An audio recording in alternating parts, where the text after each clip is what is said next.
ঈদুল আজহায় cinema হলে হাড্ডাহাড্ডি লড়াইয়ের আভাস পাওয়া যাচ্ছে। মুখোমুখি হচ্ছেন সাকিব খান, সিয়াম ও আফরান নিশো। ইতোমধ্যে শুটিং শুরু করে প্রিয়তমা ঈদের ছবি বলে ঘোষণা দিয়েছেন সাকিব খান। একই দিন আফরান নিশোর অভিষেক সিনেমার সুড়ঙ্গর ফার্স্ট লুক টিজার প্রকাশ করে জানানো হয়েছে এটিও আসবে ঈদুল আজহায়। আর সিয়াম আহমেদ অন্তর্জাল নিয়ে আগে থেকেই প্রস্তুত।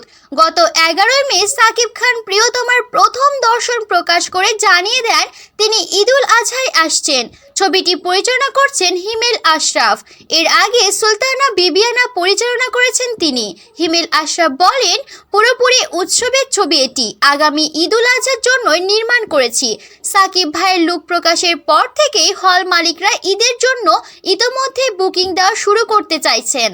আশা করছি আগামী ঈদুল আজহা হবে প্রিয়তমাময়। ছবিটিতে সাকিবের নায়িকা হিসেবে আছেন কলকাতার সিরিয়াল কন্যা ইথিকা পাল।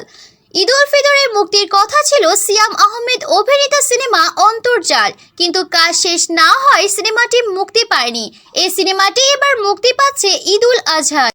সাইবার যুদ্ধ নিয়ে দেশের প্রথম থ্রিলার সিনেমাটি পরিচালনা করেছেন দীপঙ্কর দীপন। অন্তর্জাল টিমের দাবি এমন গল্পের ছবি দেশে আগে কখনোই হয়নি। ছবিটি তরুণ প্রজন্মকে বেশ আগ্রহী করে তুলবে।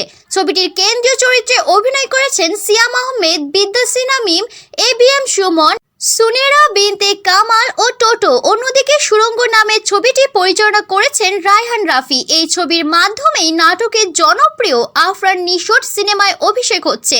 সম্প্রতি ছবিটির ফার্স্ট লুক টিজার প্রকাশ করে পরিচালক ঘোষণা দেন ছবির ঈদুল আজহাতেই আসবে। একটি বাস্তব ঘটনার ছায়ায় পরিচালক সিনেমাটি নির্মাণ করেছেন, যাতে আফরান নিশোর নায়িকা হিসেবে রয়েছে